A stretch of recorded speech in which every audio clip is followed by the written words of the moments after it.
Lord Seventh, is a priest novel. This is an audiobook made by fans for other fans. Disclaimer. The main couple of the story is made up of two men. If you don't like it, don't listen. Thank you. Remember, subscribe and click the bell to stay updated on all the new releases. Enjoy. Chapter 19. Mountain Rain Threatening to Fall.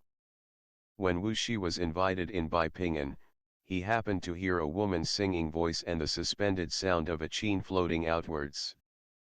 Pausing in his tracks, he could tell that the one singing was precisely that Miss Moon from Full Moon River the one day. After all, he had never heard a second woman that could sing so beautifully in all his life. Attentively, he listened close to Ch19's singing. High dragon dwellings join the river in the sky, jade trees with jasper branches grow hazy verdure, how much? As soon as he raised his head, Jing-Chi welcomed him in person, beaming as he tugged him over. There just so happens to be a rare guest here to grace your ears. Quick, come in, let's sit together. The sable jumped out of his sleeve, and once it saw that Wuxia was unusually close, it immediately abandoned the one who was supplying it with good food and drink to pounce into Wuxia's arms. Crooked little beast, Jing-Chi cheerfully scolded, letting it go. It's Miss Moon. Wuxia asked. What did you call me over for? Ah, so you've heard. Jing-Chi shot a wink at him, pretending as if he hadn't heard the second question. Why, mine family's youth has begun to grow up. You've started to look forward to it in both cognizance and repose, but are you able to toss about yet? Wuxia wasn't sure what he meant, but he knew they weren't good words from looking at his vulgar facial expression, so he straight up ignored them. What's she singing? A good song, Jing-Chi lightly mused. A rhyme a predecessor left behind. The tune of a dead nation. Wuxia didn't understand how a tune of a dead nation was a good song, but Jing-Chi had already pulled him into a small garden. In the middle of it sat a makeupless woman playing the chain, and surrounding her were a few more people. Helian Yi was right in the center, and to his sides apart from Zhou's issue, who he recognized from that one night, were two strangers. One had a long face and white complexion, made up like a scholar in a set of dark blue garments. The other was more than 8 feet tall with round, copper-bell eyes and broad shoulders. Despite being dressed like a scholar, a sword was hung at his waist. Noticing that he had arrived, they all stood up, aside from Helian Yi. Wuxia pretended that he had come at kind of the wrong time, but it was too late for him to withdraw even if he wanted to, so he had no choice but to get hauled inside by Jing-Chi. At the door, he slightly lowered his head towards Helian Yi. Your Highness. Zhou. He paused, not sure what he should call Zhou's issue. Hero, Jing-Chi answered. Zhou's issue smiled. This commoner wholly doesn't deserve to be called hero by you, Junior Prince. I am not more than a spot of Jianghu weeds. I am the third in my family, so you may just call me Third Zhou, Chaminette. Wuxia shook his head. Mr. Zhou, you are a skillful person and must be respected, he replied in true honesty. Everyone present except for the insignificant, untalented one that is me is likely a skillful person, Jing-Chi said. This, he pointed at the blue-clothed intellectual here, is the prime scorer of the latest imperial exam, Sir Lu Shen, who is currently being wronged at Hanlin Academy for the time being. He's a future talented pillar of support for our great Cheng. He wasn't blowing hot air. At the time he died in his previous lifetime, he recalled that Lu Shen was already acting as the dynasty's prime minister. At present, he was at Hanlin doing some odd jobs and copying texts, which was truly a slight to him. Lu Shen was actually Lu Renking's nephew, famed for his mystical abilities since he was young. Despite genuinely deserving the title of prime scorer in light of his knowledge and skill, he still had to contend with the penchant for scholars to berate each other, and there were inevitably those who loved to gossip with ambiguous word choice behind his back. Furthermore, whenever people mentioned him, either overtly or covertly, they were always inclined to fix him as a nephew of high scholar Lu, as if he had borrowed his uncle's Eastern wine to take the top seat. For that reason, what prime scorer Lu hated most in life was other people bringing up his uncle, but as that was unfilial, he couldn't say so, being inwardly melancholic for quite some time. Hearing Jing-Chi use the utmost of praise to introduce him with, yet not say a thing about Lu Renking, gave him happiness beyond anything else. He quickly bowed his head at once. I wouldn't dare be. You've praised in error, Prince. Jing-Chi then pointed at the sword having won. This is Marquis Jingji's only son, Junior Marquis He Yungzing, a genius in both words and military. These days, the streets are filled with pampered clothes horses that sway thrice with every move they make, supporting themselves against a wall every once in a while to puke up blood. Brother Yungzing is truly lost in this world, standing all alone. He Yungzing came over and greeted them with a bow, smiling to deflect the praise thereafter. Helian Yi glared at him. Beiyuan, don't wag your tongue. Let the Ch19 have a seat first. He then turned his head to the woman that was calmly standing to the side in the middle of the garden, the notes of her chin interrupted. This is the Nanjiang Ch19. He also heard your song that day on the boat, but he left early that night and didn't have time to meet you. Su Qingluan respectfully paid him a blessing bow. Observing the woman very carefully, Wuxia thought that she was very pretty, possessing a natural outstanding grace as she displayed her unadorned visage. Unlike that day on Full Moon River where she was lovely and alluring, her face was a bit more juvenile, and when her head was lowered, it made one think that she was reticent. Yet, he didn't know why, but he sensed something about her that made him uncomfortable. He couldn't say for certain what it was, but he instinctively didn't like her much. For that reason, he merely nodded, and said nothing else. Their few people were seated once more. Su Qingluan tuned her chin and swapped out the song.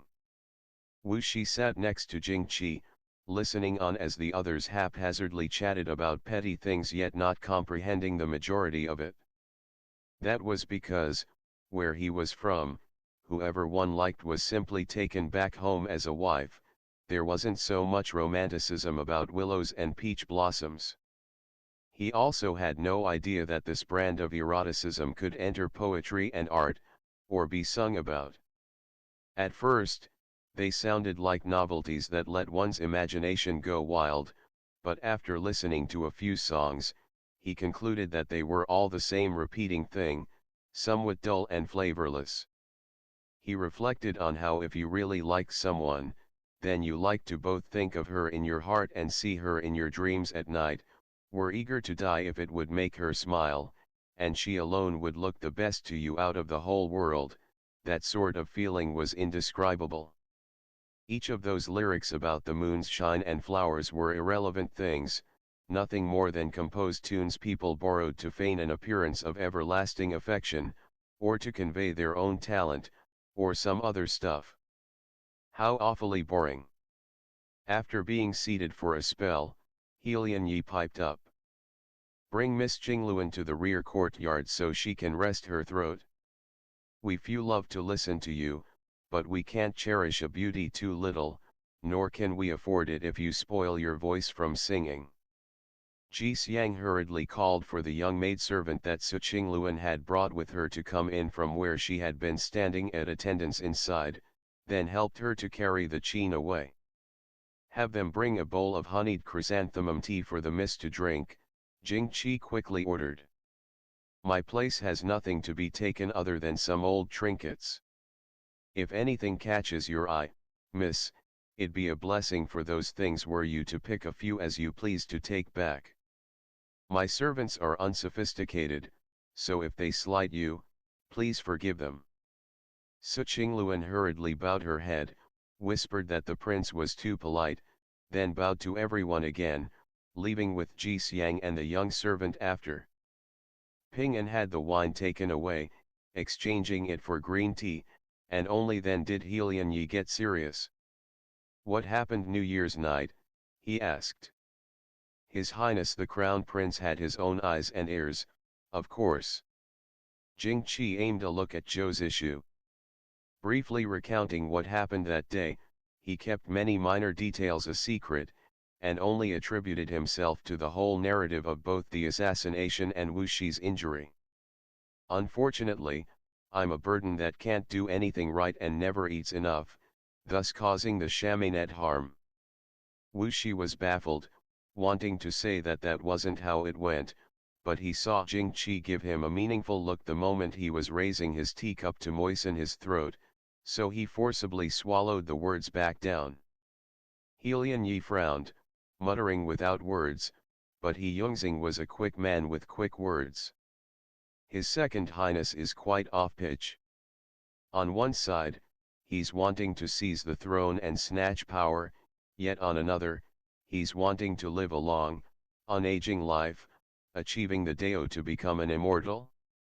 He drifts along with an infernal path from day till night, mixing together and ingesting who knows what pills and drugs.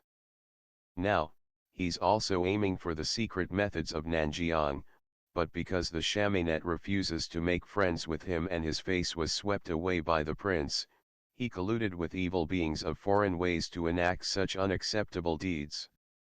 With his temper raging, he held no care for his words, and just huffed coldly. If the great Qing falls into the hands of someone like that, what good will come of it? Helian Yi waved his hand, signaling for him to quell his anger. I heard that afterwards, you killed the mole in your estate, then put the dead man's clothes together with the holiday gifts you sent to the second scion estate. As soon as that was said, everyone there was taken aback. He Yongxing grinned. The prince being frank with his emotions is a real delight. Lu Shen frowned, though. Prince, that act was a bit overzealous, and not thought through properly. I'll deal with it, Jing Qi replied calmly. You, AUD, Beiyuan, I had thought you sensible before, Helian Yi disapproved. How could you straight up have a falling out with him without any prior discussion? What will your outcome be, now that you've vented your anger? Jing Qi lowered his lashes slightly, smiling softly. As I had the guts to go provoke him, I naturally have a way to deal with him. Who made him appreciate the present high chaos of the capital so much that he'd recruit a sketchy group, allowing him to make it ever more chaotic. Helian Yi's frown grew, but before he had time to say anything, Jing Qi gently placed his teacup upon the table and laced his fingers in his lap. Last year, the northern plains met with a plague of locusts, he calmly brought up. The refugees number over 10,000. When he spoke up to there, his voice came to a vague stop. In all of his memory of him, Helian Yi had never recalled this guy talking so seriously about major political matters before, and he couldn't help but momentarily cease his speech and listen as Jing Qi went on. I clearly remember that on the day of the great cold this year, the warm sunlight even melted all the snow on the eaves. The elders say this is the portent of a spring cold snap. If that's true, it's likely that this year will be bad as well. No need to even speak of our personal matters, what will be done about this annual spring market? Wuxia was accustomed to his ever-smiling face, so, once he saw his expression, he had known that he was going to talk about something very serious. Although it had nothing to do with Nanjiang, he then couldn't resist setting aside what he was in the middle of eating and drinking to carefully listen to him talk. Upon hearing this, he automatically interjected, "What is the spring market?" It took a very long time for He Yunxing to hear the chaminette that cherished words like gold speak, so he also automatically interjected, "You're from the south, so you likely aren't aware, chaminette. North of the Great Qing is the wildlands of the northern desert, and on it is the Vikara clan, which lives nomadically. The second founder commanded the army to go up north twice way back when, with the Vikara chief then pledging allegiance to our Great Qing. To prevent them from making trouble, the spring market was devised. Every springtime, the Vikara tribesmen would enter the capital to pay tribute, bringing furs, livestock, and other such things which they exchange for some of our silks, cloths, grains, and other such things. It's been a peaceful relationship for a straight few hundred years." Though a bit literal-minded, Wuxia was still a bright person. As soon as he heard this, he understood that this spring market was used to give material supplies to the Vikara out of fear that they would assault the border, so he nodded accordingly. Lu Shen was yet mumbling, following along Jing Qi's path of thought. "What you've said is logical, Prince. Disasters have come in succession these past years, and the national treasury has long since hollowed out, while the barbarian population keeps growing and growing. Beasts of burden can be raised regardless of whether the year's setting is good or bad, so even if we can get through this year, there will be a day where we're strapped for cash sooner or later." Jing Qi nodded. "If a stable country is desired, then areas developing sores must be gouged out. This Jing Beiyuan isn't world managing material." "You spoke correctly, Your Highness. I'm just like a lump of mud that can't stick to the wall." Helian Yi casually took a small fruit off the dish and tossed it at him, grinning. "When have I said this?" Jing Qi smiled. "This is something called knowing oneself, which this subject still has.